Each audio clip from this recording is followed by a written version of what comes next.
Welcome to another episode of TheWave. My name is Adam. My name's Nick. I was going to say it's the weekly news and chat show from Bottom of the Stream, which it still is. Yeah. Sorry, the world famous Bottom of the Stream podcast. But it's a little bit different this week. Yeah, because we're on off season. Yeah, we're not in a season. Our 2 weeks off season. We have 2 weeks a year where we're not in season. In season, is that right? No, so you'll have like I don't have 2 weeks. You'll be getting mounted by stuff if you say. That's not necessarily a bad thing. I suppose not. Oh, it's gone wrong already. Well, it's been a while. We've not seen each other for 2 weeks. We've not done anything. Think so.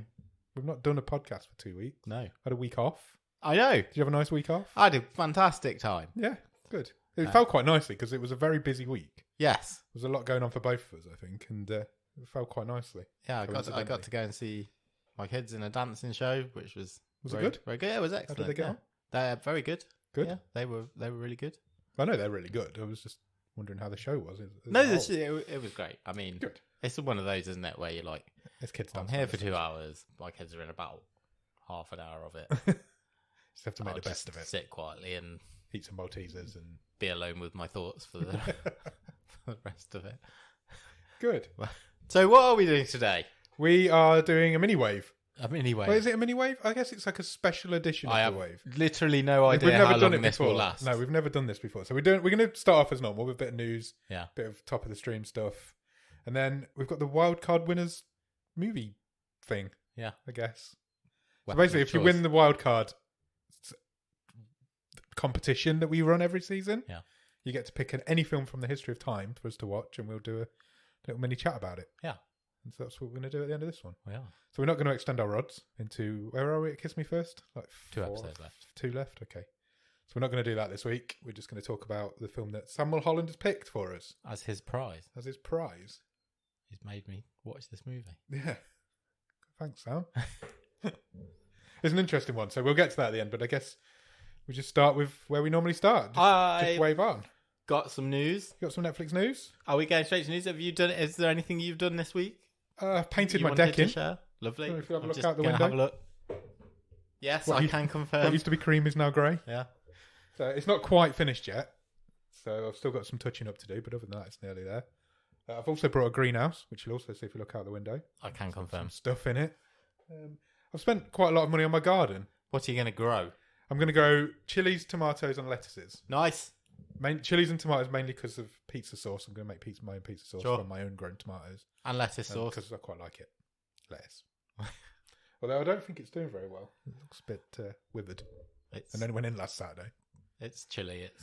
It is chilly. After it. So yeah, I spent quite a lot of money on my garden recently with the new lawnmower purchase a while back. And Brilliant. Now that all the decking stuff. The paint for the decking is £50 a tin. Oh my word. I know.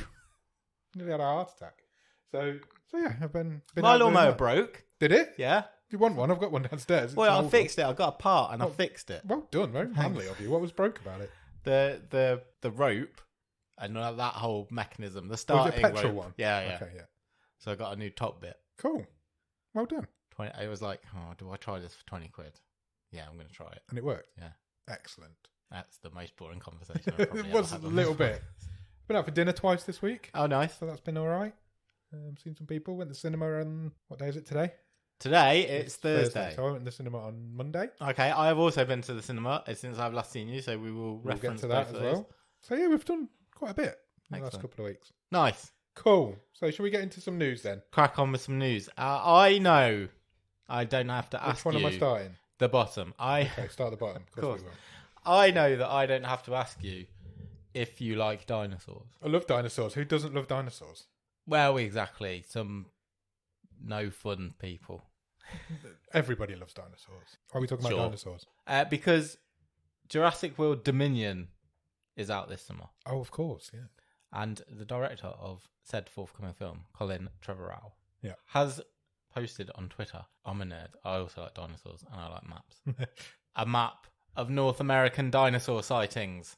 Oh, okay. Because they're all out there, man. Yeah, in the film, the dinosaurs have escaped the island nebula. Yeah. So excellent. So there's a map of where they've all been. Yeah, across North America, what has been sighted where? Cool. There's quite a lot about, isn't there? How are you excited for this movie?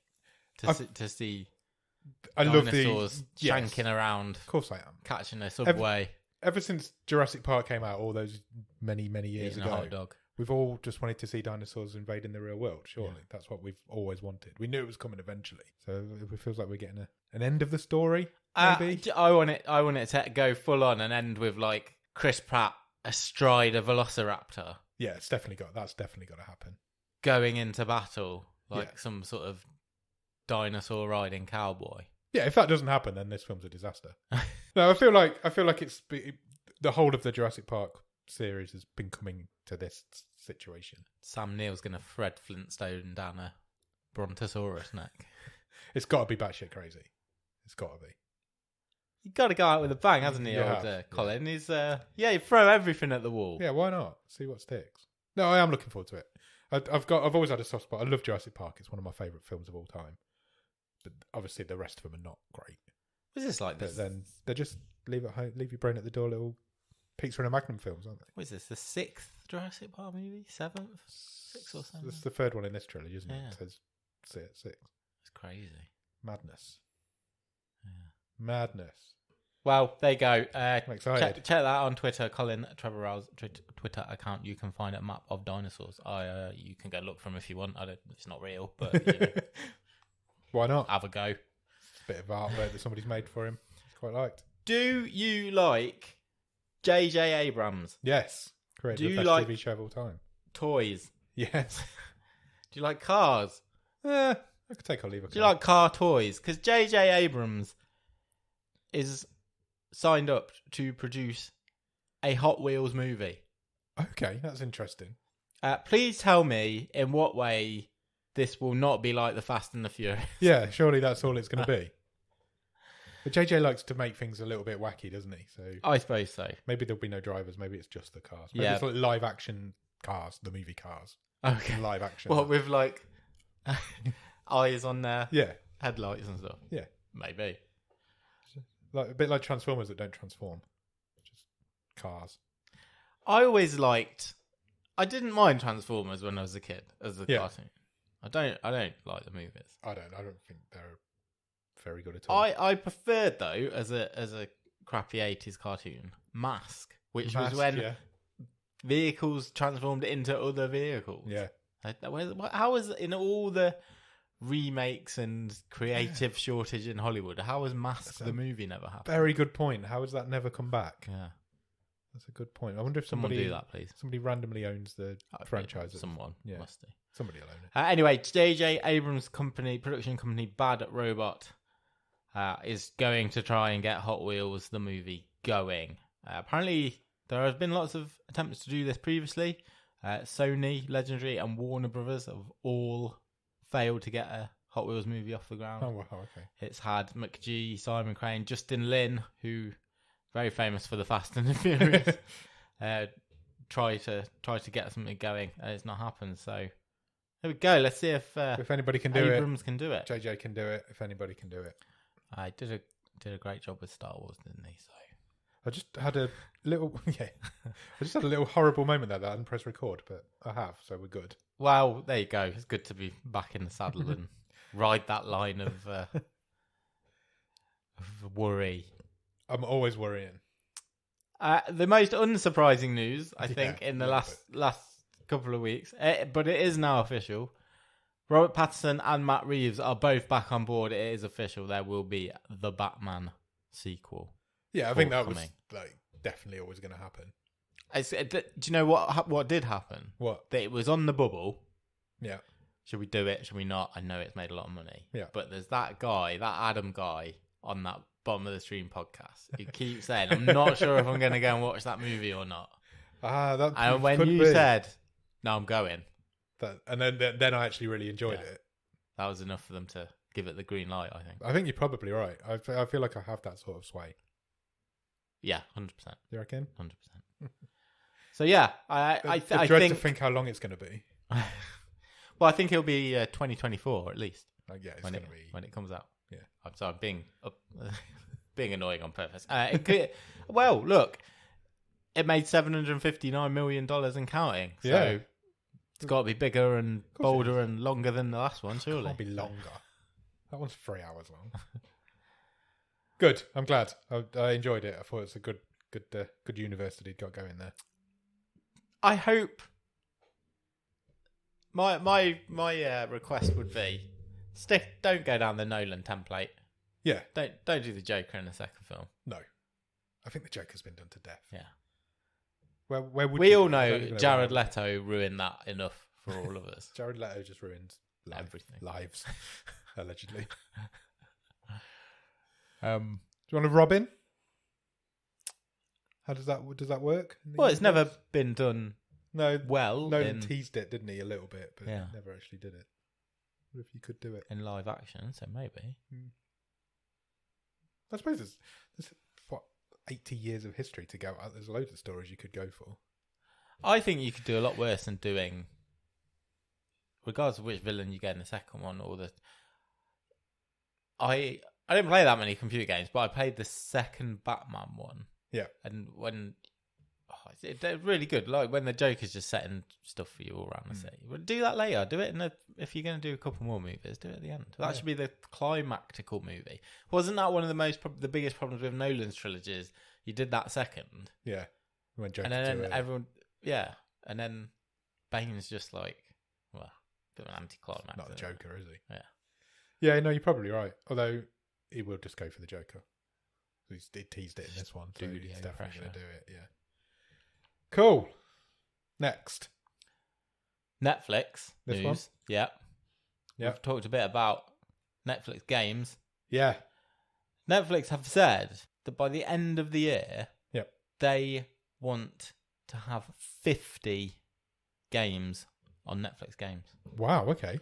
We are currently at 17 for context. Oh, really? I didn't realise there was even that many. I haven't checked for a while. No, I haven't, to be fair. They have also announced that they have signed up and are developing a TV show based on the Exploding Kittens board game. Yeah, I've heard about this. And a mobile game. That's exciting. So they're going all in on that property on multiple fronts. Can't fault them. We played that, didn't we? A few months ago. Did. Yeah, it's good. It's good fun. It is good fun.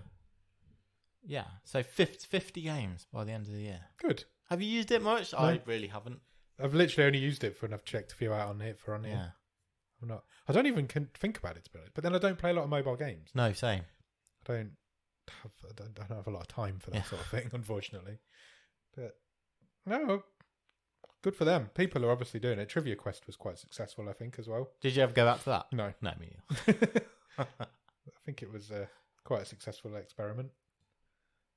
They've got to do what they can to keep people interested, haven't they? Do what they can to keep people on the system, on the service. Got to, keep people. If the price is going up, keeps going up. The rate is going up. Give them those games. Yeah, exactly. Okay, that's cool. I mean, we can talk briefly about the Netflix controversy, which happened as soon as we went off air for the literally season finale. The most Netflix has ever been in the news since we've been doing this podcast is the week that we had off. I would put a big asterisk behind the sort of. I've seen so many. Is this the end of streaming? Is this the end of Netflix articles? Yeah. When there should be a bit of an asterisk next to the stat, because yes, Netflix have lost 200,000 subscribers in the first quarter of this year. But if you actually read into it a little bit more, they added 500,000 new subscribers and lost 700,000 subscribers by pulling out of Russia. Oh, okay. That's interesting, isn't it? Yeah. So, yeah, okay. So the news media of everybody's always against Netflix in the media, and it feels like you just try and spin a story in that direction. Yeah. However, the reason the stock has plummeted so much is that Netflix themselves have said they expect to lose up to 2 million this year. That's the real headline, not the headline that's actually been a headline. No. And there's no debate in the fact that people are unsubscribing. I know at least 2 people that have unsubscribed to Netflix recently. People are unsubscribing. But I don't necessarily think it's all Netflix's fault. The people are unsubscribing because people haven't got any money. And luxuries are the first things to go. Yeah. And there's a world in economic turmoil through various corrupt governments, and there's all sorts of shit kicking off. Exactly. Is what you're trying to say. And admittedly, Netflix is not as an attractive a prospect as it was a few years ago. They're not getting new release movies anymore. They're purely concentrating on their own stuff. And Ryan Reynolds. And Ryan Reynolds is on it a lot. But it isn't the prospect. It isn't the streaming service that it was a few years ago. But there's still so much good stuff on Netflix. Yeah, you just need to find it. Yeah, You've got to be down. And that's what we're here for. Follow us. We'll find it for you. You've also got a bit of a lag because things like Russian Doll, which hit last week, Stranger Things, which is out in a couple of months. It's been 3 years since the last season. The pandemic because of the pandemic as well. Yeah. That's really not helped them. Yeah, you can't profit and benefit from shooting your bolt early when you had a captive audience sat at home and then not expect it to catch up with you at some point. Of course you that's can't. what's happening. Yeah, exactly. They had the most massive amount of subscribers when the pandemic hit. Yeah, and people will pull away from that now. They don't need it anymore. But I don't know. And then you've got something like Disney, which is only now, you would probably say, because for the same reason of catching up back with that lag. Yeah, starting to throw big series on often because again, there wasn't that much there to start with. No, there wasn't. Obviously, there's the library, but yeah. I mean, the price increases are not good. They seem to be coming too regularly, and I think it's £15.99 now for the top service, which is a lot of money. And now they're saying it's like this week they just thought, shit, we'll just throw all the bad news out there, because then they said, well, we're going to put some adverts on there as well for the lowest 2 tiers of. I think it's a good option. Yeah, it's been coming for a while. Disney have said they're looking at the same thing. So. Yeah, but nobody's reporting that. Everybody's like, Netflix is going to give you adverts. Nobody's going, well, so are Disney Plus. Yeah. So are Amazon. Amazon already do. Exactly. And I don't think it's that big a deal, but I can understand why people are annoyed about it. It just depends how and where they go. I can remember when you didn't have adverts on YouTube. Yeah, exactly. Exactly. If they do it like the YouTube model where you can skip it after a few seconds, that wouldn't bother me in the slightest. But I don't know. I feel like everybody was being negative on Netflix, so they just thought, well, they had them stories in the chamber ready to go. Didn't they? Let's just throw all the bad shit out there. Look, we've been as critical as anyone of Netflix at times. Yeah, I completely get it. But there's definitely been a bit of lazy journalism around this. 100%. The real lead's been buried a bit. Yeah, 100%. Then today it's been announced that, the government were trying to get Ofcom to regulate them again. Yeah. Or for the first time, which is interesting as well. Yeah. So that's going to... Netflix seemed to be keen for it, but I don't know. I feel like it's Ofcom that needs rebuilding rather than get the modern ways that we consume. Not fit a new thing to an old model. Yeah, that's what I'm trying to say. There's a modern way that we're consuming media now, and you're trying to fit that to Ofcom, whereas it should be Ofcom that's evolving. Exactly. But that's not going to happen, unfortunately. But yeah, it's been an interesting couple of weeks, but like you say, I think the media have blown it a lot more than it needed to be. A bit. I mean, I've read some articles saying, as a result of this, all these shows have been cancelled, and I'm sitting there thinking, no, Netflix always cancelled shows. Netflix have always done that. and people who say, I've cancelled my subscription because Archive 81's been cancelled. Archive 81 had finished anyway. Yeah. It was going to be 2 years before you got a new series. That just isn't the reason why you're cancelling your subscription. Sure. You can't... That's just people trying to come up with a reason why they're cancelling their subscription because they don't want to admit that they haven't got the money to pay for it. Sure. But I don't know. It's interesting.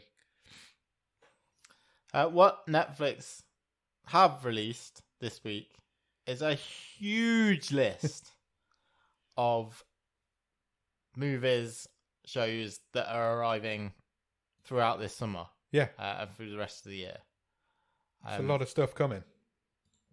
Yeah, it's absolutely huge. I can pick a few out. Yeah, go for it. But, we're not going to be suddenly have a dearth of stuff coming to the streaming service. Pretty much every day something gets released onto Netflix. A few big releases later this summer. So Day Shift arrives August the 12th. That stars Jamie Foxx, Dave Franco, Snoop Dogg, Scott Adkins, formerly of This Parish. Jamie Foxx stars as a hard-working blue-collar dad who just wants to provide a good life for his quick-witted daughter. But his mundane San Fernando Valley pool cleaning job is a front for his real source of income: hunting and killing vampires. Oh, amazing. Amazing. So That sounds prime bottom of the stream if it didn't start all of his really famous people. Yeah. Possibly the big one for the summer is The Grey Man. Yep. July the 22nd, directed by the Russo brothers. It stars Ryan Gosling, Chris Evans, Ana de Armas, Billy Bob Thornton, Reggie Jean Page. When the CIA's most skilled mercenary, whose true identity is known to none, accidentally discovers a dark agency's secrets, a psychopathic former colleague puts a bounty on his head, setting off a global manhunt by international assassins. Interesting. There's the Jennifer Lopez documentary, June the 14th, halftime. Oh, yeah, we mentioned that a few weeks ago, didn't we? I think a trap that, just going off slightly, going back to that last one that you spoke about, I think the trap Netflix have fallen into a little bit is trying to beef up a cast. Yeah. When it's unnecessary. Yes. And really try and sell a movie on the cast rather than the plot line and the story. Yeah. They do seem to have fallen into that trap a little bit and just get as many stars into a film as you can. Red Notice, I know always it's my go-to for picking on. Yeah. But it really didn't work with those three huge stars in. No. There was no chemistry. No, it wasn't. I'd rather have a separate Rock movie and Ryan Reynolds movie and Gal Gadot movie. You could say, I know Don't Look Up was Oscar nominated, and you could say the same thing about that. There's people in that who don't need to be in there. Those roles could have been played by anyone, like Timothée Chalamet's role in that, or Jonah Hill's role in that. Anybody could have done that. They're just literally just throwing names at the wall and seeing what sticks. And I feel like they are falling into that trap a little bit. Yeah. Which they have to be careful of. A movie should be able to be sold on its trailer and its poster. Sure. You don't need a whole massive cast list. June the 8th, you can watch Hustle, which is Adam Sandler's latest Netflix movie. Okay. It is one of his proper movies. As opposed to his stupid movies. He loves doing proper movies. Adam Sandler stars with Queen Latifah, Ben Foster, Robert Duvall. After discovering a once-in-a-lifetime player with a rocky past, a down-on-his-luck basketball scout takes it upon himself to bring the phenom to the United States without his team's approval. They have one final shot to prove they have what it takes to make it to the NBA. Cool. Sounds good. Next one's interesting. Yeah. The new movie, the third movie, I believe, maybe the fourth, by director Babak Anvari. Oh, okay. Who you will recognise because we've talked about two of his movies. We have. On our show before. Yeah. The wonderful Under the Shadow. Yeah. And the abominable Wounds. Yeah. He's not consistent on bottom of the stream, that's for sure. His new movie is called I Came By. Okay. It stars Hugh Bonneville, Kelly MacDonald, among others. A rebellious young graffiti artist targets the homes of London's wealthy elite. When he discovers a dark secret about a prestigious judge, it leads him on a shocking journey, endangering himself and those closest to him. That sounds interesting. It does, doesn't it? Yeah. Interceptor arrives on June the 3rd. That's produced by Chris Hemsworth. Oh, okay. Mostly is a cast of unknowns, though. One army captain must use her years of tactical training and military expertise when a coordinated attack threatens the remote missile interceptor station she is in command of. Sounds good. The Man from Toronto. Okay. Kevin Hart, Woody Harrelson, Kaylee Cuoco, Ellen Barkin. A case of mistaken identity arises after a screw-up sales consultant and the world's deadliest assassin, known only as the Man from Toronto, run into each other at a holiday rental. That sounds like it could be good fun. Kevin Hart's usually quite bankable. Yeah. He's got a few projects in the works, I believe, with Netflix. So, yeah, I mean, there's absolutely loads. The list that I have, I'm sure we can tweet out the list. Yeah, we'll stick it on the Discord. Goes into much more. You've got a whole wodge of Korean movies, from all over as well. August 5th, Rise of the Teenage Mutant Ninja Turtles, the movie. Oh, okay, excellent. That's including a voice cast such as Ben Schwartz, Kat Graham, and Haley Joel Osment. Oh. Senior Year arrives next month. That's Rebel Wilson and Alicia Silverstone's new comedy. So there's an absolute. There's always going to be stuff coming to Netflix. That isn't stopping. That's not stopping anytime soon. And you've just got to.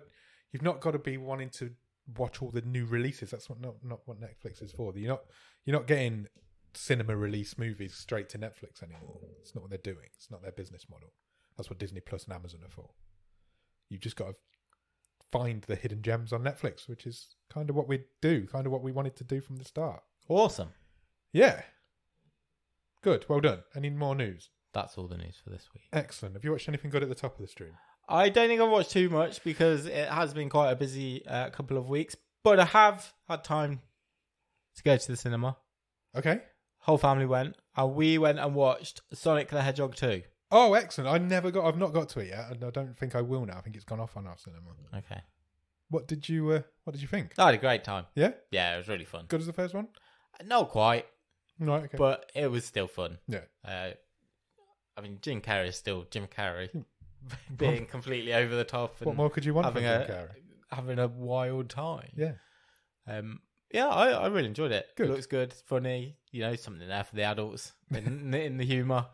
And then it's just bright and loud and fast for the kids. I'll definitely catch it when it comes to streaming. I really enjoyed the first one. A good tease for the third one as well at the end. Oh, is there? Excellent. This franchise isn't going anywhere just yet then? No, well, I think the third one, the third one was commissioned at the same time as the second one, I believe. I think you're right. Yeah. Excellent. Banking all that hedgehog money. It's crazy that it's taken so long to happen, isn't it? When you think, Sonic's 30-something years old now? Exactly.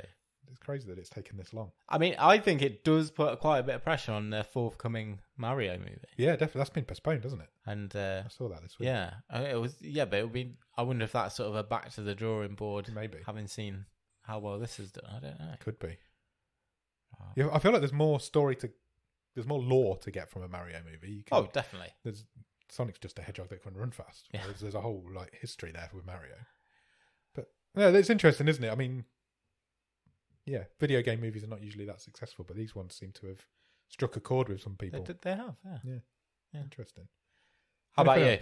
I've also been to the cinema. Nice. I went to watch The Unbearable Weight of Massive Talent. Oh, brilliant. With Lord Nicolas Cage. Yes.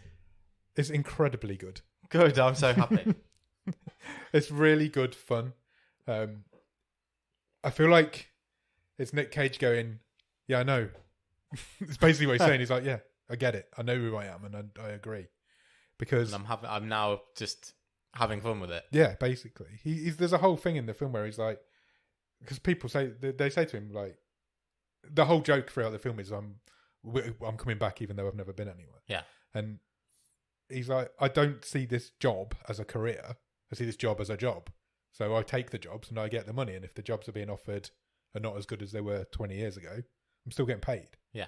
And that's how he sees his life. And it's almost like, I mean, it's not real Nick Cage in this film. It's a very much a extreme version of Nick Cage. But I feel like it's him saying, yeah, I understand. I know who I am. Deal with it. And it's, at the same time, it's really funny. Cool. I was just smiling all the way through it. It's just great. I can't rave enough about it. Pedro Pascal is amazing. He's a great actor. He is a great actor, and he almost steals it. He's as good as Cage is in it. But when Nicolas Cage gets off with himself, it's brilliant. There's like a younger version of Nicolas Cage who's like his inner monologue. Sure. So he's got this younger version of himself who follows him around. It's just brilliant. It's a lot of fun. I would highly recommend it. Good. I've also started Better Call Saul season, whatever the hell we're on, 6. I think it's 6. 6 and final. Yeah. It's been good so far. I've only seen the first 2 so far. I think the third one's out there now. Okay. But yeah, I've been really enjoying it. I love that show. Yeah. I know exactly what you're going to say, and I think we've said it before. But I'm not 100%. I finished season 5. I need to go back and check. Oh, wow, okay. Well, it's been a lot. Again, it's been over 2 years. I think I might have, not on purpose. Just forgot about it. I think I might have watched half and then just accidentally not gone back. So I need to go and check. It's another one that's been over 2 years since the last season. Yeah. Not because of the pandemic. I just got a niggle that I didn't quite get to the end. It's the best show I've ever seen that isn't about anything and nothing happens. Because it's just people living lives. We have definitely said this bit before. Once I put it on, I'm in all the way. Yeah. But I don't ever really want to watch it. Yeah, I know exactly what you mean. So I really enjoyed those first 2 episodes. Not fussed about going to this third one, and I know I will. And when I'm watching it, it'll be great. It's 6 seasons in now, and I feel like I felt like that the whole way through. Yeah. It's weird. I know. I also can't tell you anything. Criticism. I can't tell you anything about what's happened. Well, at all. Ever in it. I really feel like I could do with a highlight package before I go back in. You ain't getting one. That's the one thing that I'm like, that's a baller move that they've not even done like a previously on Better Call Saul. Sure. It just starts. Yeah. And it's like, that's 2 years since your last season. You need to tell me what happened. And they haven't. And I'm like, I was a little bit annoyed by it, to be fair. So I was like, first half an hour. Isn't that on you to go and find it? Yeah, it must be because they've decided not to. But think how you watched. I'm going back to now, obviously, to Breaking Bad. Yeah. Which had that snowball effect, didn't it? Yes. Now, I think I got on a bit earlier than some other people. I did. I think I was pretty much with it from maybe season 3 to the end. So, but I know a lot of people sort of went, oh, right, 1 to 5. Let's just boom. Oh, and now I'm ready for the last season. And Better Call Saul will, I'm sure it will be an unbelievable binge watch when it's all there. That's what I feel about Better Call Saul. I feel like Better Call Saul has been made for a binge watching audience and not released that way. Well. And I feel like that's why we are with it. Because it's I think when it's all done, I might do the whole thing from the beginning of Better Call Saul to the end of Breaking Bad. Yeah. Oh, I have a theory about where we are in the timeline at the minute as well, Okay. and I feel like we're further forward than we think we are. But I can't really go into that without spoiling everything that's happened in Better Call Saul and Breaking Bad. But despite all that, that is no qualms whatsoever to say it's not. It's a great show. It's amazing. It's an amazing show. Absolutely amazing. Yeah, it is, and everybody in it is brilliant, and it's cast beautifully. But it just doesn't light my fire to go, oh my god, this is out. Yeah, must watch that tonight. Agreed. So I feel like they've got a long way to go in this season as well to get him to the point of him being where Saul you Goodman. think it's gonna. Yeah, to the point where Kim Wexler's never mentioned in Breaking Bad. No, exactly. So you've got to get rid of that character completely, and make Jimmy McGill into Saul Goodman in these next 5, 6 episodes left. Something like that. Yeah. You've got to consider you've had 6 seasons to do it. It's taken a long time. Show's called Better Call Saul. He's only just started calling himself Saul. It's like I feel like it's been treading water for a long time. But that's what Vince Gilligan does with his writing. Sure. But it'll be good to see how it all comes together. I've watched one more thing this week. Okay. You accuse me quite often of overzealous on stuff. I'm be really overzealous on this show. Okay. Right? Okay. No, just let me clarify. Is it hyperbole? Yes, but not always positively. I feel sometimes you have a bit of a sweeping brush and will say, that's the best thing I've seen since the last best thing I've seen ever. I'm going to do it again. And also, that's the worst thing I've seen since the last worst thing I've seen ever in my life. I'm about to do it again, but for very different reasons this time. I feel like the last couple of weeks, there's been a real negative vibe in the air around Netflix in the world. And then they release a show that everybody should be raving about, and everybody is raving about. I've watched Heartstopper this week. Oh yeah, I am aware of it. I haven't watched it. Heartstopper could be the most important TV show of recent times. It's so beautiful. Every single episode made me cry. Oh, really? Every single one. And at the end of it, I was in pieces. Have you watched the whole thing? In a day. Okay. I couldn't turn it off. I was inconsolable by the end of it. It's absolutely... I don't... Do you know anything about it? I know it's a British school show. That's literally all I know about it. It's set in a British school. It's an LGBT show. Yeah. About a 15-year-old and a 16-year-old who fall in love. 2 boys. And it's beautiful. Cool. It's a love story. There's no mention of sex in it at all, which never happens in gay TV shows. Yeah. And I feel like a lot of people have been saying it this week. A lot of people who are our age, our generation, are saying this show's really important, and if this show would have been around when I was younger, my life would have been completely different. Right. And they're saying that as if it's a negative thing, as if like I'm angry with the world that I didn't have this show when I was younger. I'm looking at it in a completely different way, in the fact that it's a beautiful thing that these people of this age now, 15, 16-year-olds, have got a show like this. and they have these role models now. Okay. And this show will change lives, and it will probably save lives. It probably already has. Awesome. And it's making me emotional talking about it. It's so good. Everybody should watch it. It's a kid's show. It's aimed at teenagers. It's not aimed at me. Cool. But it's incredible. It's really well done. It's so well done. It's probably the best LGBT show ever, because there's no sexualness to it. Yeah. It's love. It's all about love. Oh, brilliant. And it's the two main guys in it are called Kit Connor and Joe Locke. They're both relative unknowns. They've both really not done anything before, and their chemistry is better than anything I think I've ever seen between anybody. It felt like they were really in love with each other. And that's good, because we see so many. Yeah. Well, I just talked about Red Notice. Exactly. There's no chemistry in that whatsoever. You could believe that these two have been in love for years. Yeah. And the really, really great thing about this show is that it's teenagers playing teenage roles. Oh, so it's not. We've not got like 30-year-olds being the oldest person being who's playing a teenager is 20 in it. Okay. And those two are playing a year out, maybe. Okay. They're like 18, 17 in real life, but they're playing 15, 16. It blew my mind. Awesome. It's genuinely blown my mind, and I can't say enough good things about it. I haven't stopped thinking about it all week. I honestly feel like I'll probably watch it again. I was just going to say that. Are you going to go back? It's based on graphic novels. Brilliant. And apparently it's virtually word for word. And I've seen some pictures of the graphic novel compared to the sets. Yeah. And they're almost identical, nice, to the point where the bookshelves and the rooms are in exactly the same place. Wicked. Honestly, check it out. Yeah, we'll do. Honestly. Can't not after that review. You can't. Awesome. It's brilliant. And I know you accuse me of being like over the top sometimes, but... Hey, look. If it deserves it, that's great. It deserves it. You just not every week. No, fair. That's fair. But no, I feel like there's kids out there who are having their lives changed at the minute watching that show. Well, look, that can only be a good thing. Of course it can. If you've got something like that can speak to you at any age, then that is. If there'd have been shows like that when I was a kid, everything would have changed. Yeah. And like I said at the beginning, people are talking that in a negative way, but it's not. Yeah. It's a real positive that kids that age are getting that now. Getting that now. Anyway, feel like awesome. I've been thinking of a week about how I'm going to say that, and hopefully I said it all right. I thought it was very, very eloquent. Thank you. And you did a very good job, and you made me want to watch it. So there's 8 half-an-hour episodes. You're on commission from Netflix. I'd love to be. There's 8 half-an-hour episodes, and honestly, I did it in a day. Awesome. And I can't rave enough about it. Anyway, we need to move on to The Occupant because this episode's going long. Fine. Look, we've been off for 2 weeks. Don't say we don't give you value for no money. It's all free. So.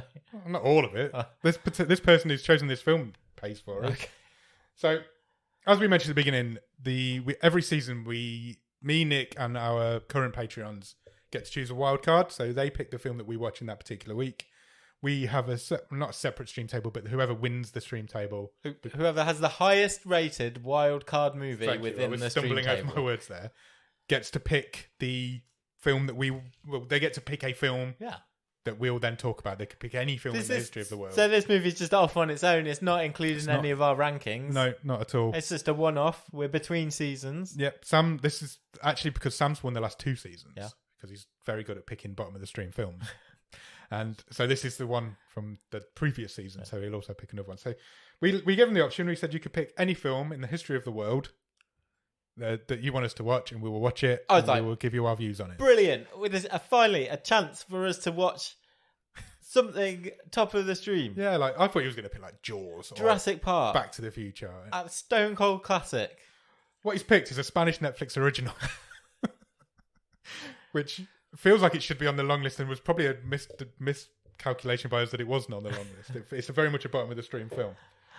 To be fair to Sam, I can kind of 100%. Understand his reasoning. Yes. Because we, on this show, when we have had the randomizer deliver to us a Spanish movie, historically they've done very, very well. And absolutely. They've been very good.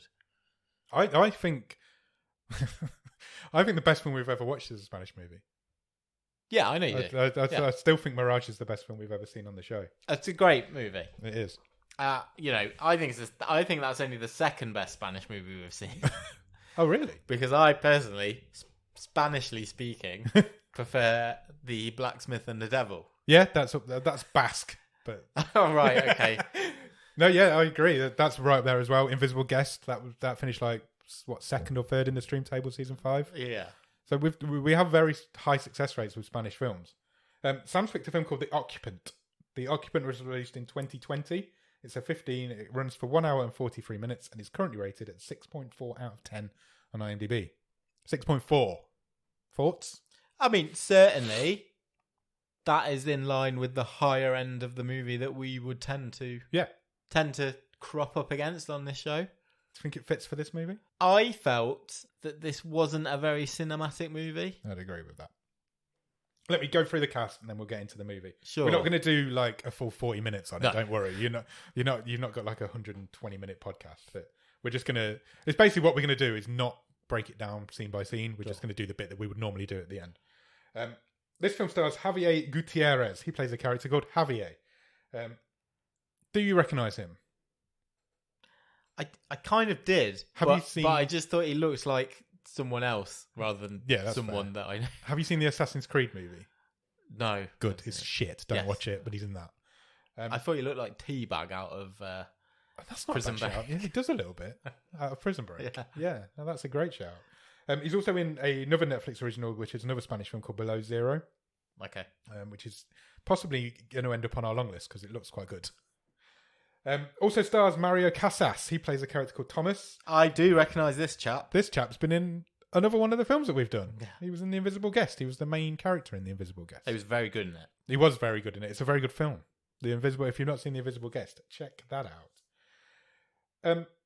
Written and directed by a set of brothers, David and Alex Pastor. They have done lots and lots of Spanish films together, but none that we've ever done before. Okay. And none that I really heard of. But yeah, they're a directing duo, brother duo. This film had a cinema release in Argentina. Good. Do you want to know its worldwide gross? Yes, I would love to. $1,845. Ooh. But it only had one country. Yeah. And presumably one showing. showing. But yeah, it had, for some I reason... hope those people had a really good time. So do I. Better than I did. Do you have a one-word review of it? Meh. Yeah, that'd be exactly mine as well. I just thought it was a little bit meh. This, I maybe it's partly my fault. I'm going in with pretty high hopes. Yeah. Because of all those reasons we've just listed. Yeah, I guess you're right. And honestly, it was really TV movie of the week for me. Yeah, it was. Oh God, I'm going to go in hard, fast. That's how I like it. I thought Javier, who played Javier, not very good. I agree. I think we're going to agree a lot on this. I thought he was...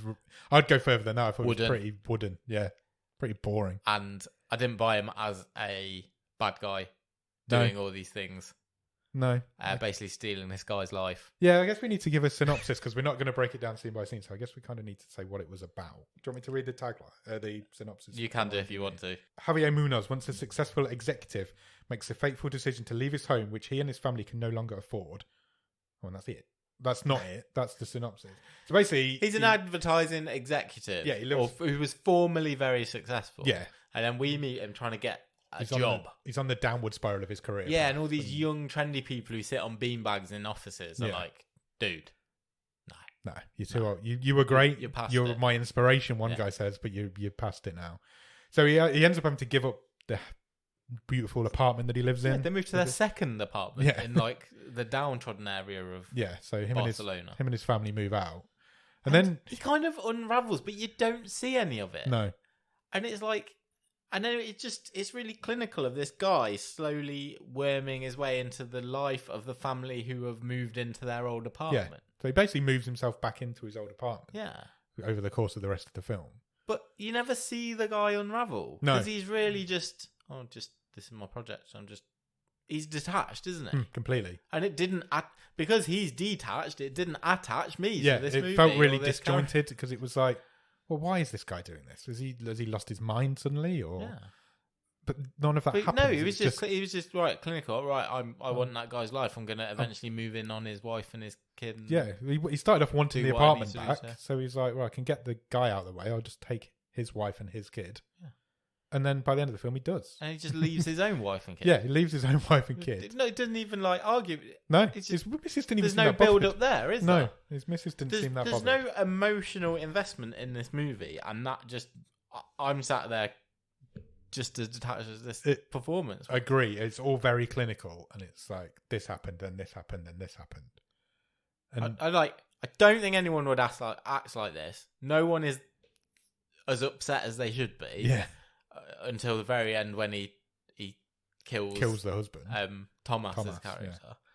and then The way he killed Thomas was really clever, and the way he got back in and got in with his wife and his daughter, and eventually is successful in his mission at the end, was really clever. But I didn't care enough by that point. This film was also its own undoing, because every day Javier goes back to his old flat, and he's still got like the garage fob, hasn't he? So he lets himself into the underground car park, and he's still got his, for some reason he's still got his key, so he goes up in the lift. The cleaner threw it at him when he sacked her. Oh, of course he did, yeah. And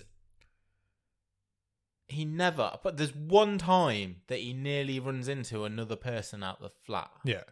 And he hides in the lift. Yeah. Which was a stupid scene. It really lift was. doors are open. The lift doors are open. He's hiding behind the control panel. It just relies on the woman not coming in because she's been distracted by someone else. And I actually wrote in my notes at that point, well, that just shows how ridiculous the premise of this is. Yeah. Yeah, agreed. Because there was a neighbour across the hallway who had a massive dog. Yeah. Who he almost got caught by a couple of times, so he kills the dog. And it's like, it's a huge apartment block, and it's like, well, yeah, this is stupid that he's never been seen. Yeah. He's not a spy. And then he does get seen by the gardener. Who turns out to be a paedophile. Yeah. Creepy weirdo. And so he sets him on fire somehow. Oh yeah, because Javier is also like a mechanic who knows how to rig up he rigs up his petrol-powered leaf blower to explode all over him and set him on fire. He's like in the A-team as well. Because he makes him steal kids' underwear and all. Yeah, the guy's like, I won't tell the new tenant that you're letting yourself in if you get me his. But it didn't feel believable either that the gardener really got what was going on very quickly from very little information. Yeah, he saw Javier was at the apartment block and jumped to what turned out to be the correct conclusion, but from just seeing him there. Yeah, there was no it felt very like, oh, you've just done that. It didn't feel like a real conversation, did it? When he approached him in the garden and he said, "Oh, Mr. whatever your name is, why are you back?" And he says, "Oh, I'm here to collect some mail." Yeah. And then the gardener goes straight to, "Wow." He starts interrogating. I feel like you're moving back in and stealing this guy's wife. And it's like, where did you get that? What? How have you jumped to that conclusion so quickly? And yeah, it certainly isn't the best Spanish film we've watched. I think I'd go as far as to say it's probably the worst. It wasted Mario Casas as well, didn't it? Yeah, completely. Because he's just barely in it. And as the victim, Thomas. Yeah. So the main guy that we're following is the bad guy, which is always a difficult thing to get right in a film. If you're following the antagonist, or the protagonist, what's the word? Which one's the bad one? The antagonist. If you're following the antagonist in a film, it's always difficult to get right. Because you can't, you've got to stop the audience. There's no Dexter to this. No, you've got to stop the audience sympathising with him, but I also have him sympathise with him a little bit. Whereas with this, I didn't care either way. I was not bothered. The actions that Javier takes in this are extremely disproportionate to the barriers that he suffered in life. Yeah. He just wanted his flat back, so he killed this guy. Yeah. Ruined this guy's life and killed him. Stole his wife. Just to get his apartment back. Killed the gardener. And left his wife just because he wanted to live with his in his old like flat. His kid because he's got a fat kid. Yeah. He had got a fat kid. And his wife wasn't that great. But no, I didn't get any commentary from Sam. Maybe we'll get some in time for next week's Wave. But I'd be interested to know what he thought of this and why he's picked this for us, because I'm assuming he enjoyed it, as he wouldn't have picked it. So, so I don't know if Sam picked this without seeing it, No, I think he has seen it. Okay. I got the impression that he had. I might be wrong. Let us know, Sam, either way. I'd be interested to know your thoughts on it, because I feel like it's bad. But it isn't. We've shit on it. It's not quite woeful. A lot. It's not the worst film we've ever seen. But it's just a TV drama movie. Yeah, it feels like this is There's nothing special there, is there? You know, ITV would do this starring Robson Green. Yeah, and no one would remember it in Robson Green a week. Yeah, it's a mid-table stream table movie, at best. Yeah. Some stream tables, it's probably even lower than mid-table. Also, again, this might be my fault. I was waiting for the twist in the last couple of scenes, and I agree, and there wasn't one. He just won. He just won. Yeah, he was successful. He got rid of the guy and took his family. Yeah. The end. Is it a twist if there's no... Is that the twist? There's no twist? The twist is there's no twist. Yeah. Oh, it's double meta. Maybe. But no, I thought it was... But why am I spending an hour and 3/4 following this guy that I'm not rooting for? Because you're not giving me anything to root for. Yeah. And he's not... not even in a bad guy way, like, oh, fucking hell, this guy's cool. Yeah. There's... He's just a nerdy, older, middle-aged guy, wasn't he? Yeah. And he doesn't get to do any acting. No. Because of that detachment and... You know, he doesn't even... There's a whole... They even make a point about when he leaves his wife, and he says... He just walks out, and she says, why are you not coming back? He says, I might come back in a few days. What, would you rather we had a screaming argument about it? And so they've actually made that decision to... Yeah, to make him detached like that. And it doesn't work for me. No, it didn't work for me either. I thought it was... I was glad when it finished. Yeah. I'm not gonna lie. Sorry, Sam. That was disappointing. It was a disappointment. It was disappointment. I feel like Sam's gone... oh, that's a massive magpie out the window. Sorry. What size is that? I feel like Sam's picked this film for us to talk about, and we've just shit all over it, and I apologise for that, but pick a better one for your next one. I think if this comes at you as a total surprise, I do wonder how much of it is down to me having high expectations. Maybe. But I don't think it was just bang average. Did you watch the dub or the subtitles? I started off subtitles and I changed. Same. I started with the dub and then I was like, why am I watching the dub? I'm not making notes. So Yeah. I watched the subtitles and didn't really make any difference, to be fair. Yeah. Yeah, so sorry, Sam. It's shit. Better luck next time. It's not shit. It's His fine. prize is... It's meh. We sat and watched it. Yeah, we sat and watched it and we talked about it for 10, 15 minutes. All I would say is, you know, with our experience, there are much better. They're better Spanish. Come on, if you're thinking, well, I might put the Spanish crime Occupant on. films to watch. I might put the Occupant on. Put Mirage on instead. Yeah. Or The Invisible Guest. Or Or Elementary. Blacksmith and the Devil. And also there are.